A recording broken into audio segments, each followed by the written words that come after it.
18,5 millions de dollars afin d'assurer le transfert de propriété du vieux palais d'Amos à la ville, sa restauration ainsi que son fonctionnement futur. C'est ce qu'est venu annoncer le ministre délégué aux régions, Mathieu Lévesque, vendredi matin. Cette annonce permet de donner une nouvelle vocation à cet immeuble connu en ville. On sait que ça a une valeur historique et patrimoniale tellement importante pour Amos, mais aussi pour l'ensemble de l'Abitibi-Témiscamingue.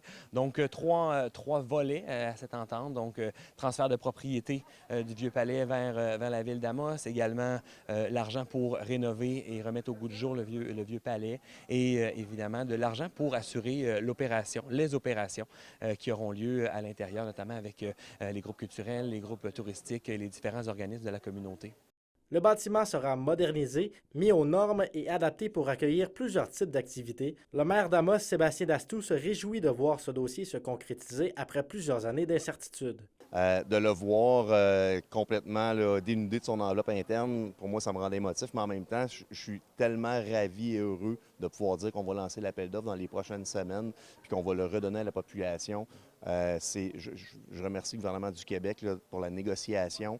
On s'est assuré qu'il y ait le moins d'impact possible sur les citoyens, puis en même temps, bien, nous et notre communauté, on va s'assurer de le rendre vivant, de le rendre disponible.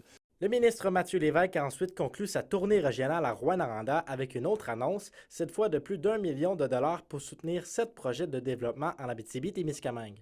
Notamment près de 300 000 pour le théâtre du Tandem et 100 000 dollars pour l'évaluation des conséquences socio-écologiques de la diminution des services aériens. On termine en beauté avec une annonce très, très importante du Fonds Région Ruralité. Donc, c'est plus de 1 million de dollars pour 7 initiatives en Abitibi-Témiscamingue. Donc, très positif pour la région. Et ce qui est bien, justement, avec le Fonds Région Ruralité, comme on le sait, c'est que c'est par et pour le milieu. Ce sont des initiatives, des projets qui sont présentés, proposés par le milieu et sont acceptés ensuite par, justement, la table des préfets, dont M. Chapado est le président. Le gouvernement lance aussi un nouvel appel de projet de 1,45 million de dollars. Pour la région, l'eau et l'environnement seront au cœur des priorités. Comme ça a été mentionné par M. le ministre, c'est pour et par. Donc, ça a été vraiment une priorité qui a été identifiée ici régionale. On est la seule région d'ailleurs qui a identifié l'eau comme étant une priorité. Donc, on est très fiers de ça.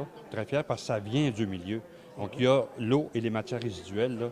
Donc, deux sujets qui concernent l'environnement. Donc, c'est la priorité qui a été identifiée par le comité de sélection dont je préside. À la suite de cette annonce du fonds, les organismes admissibles ont jusqu'au 2 octobre 2026 pour soumettre leur demande d'aide financière. Zachary Desrosiers pour RNC Nouvelles.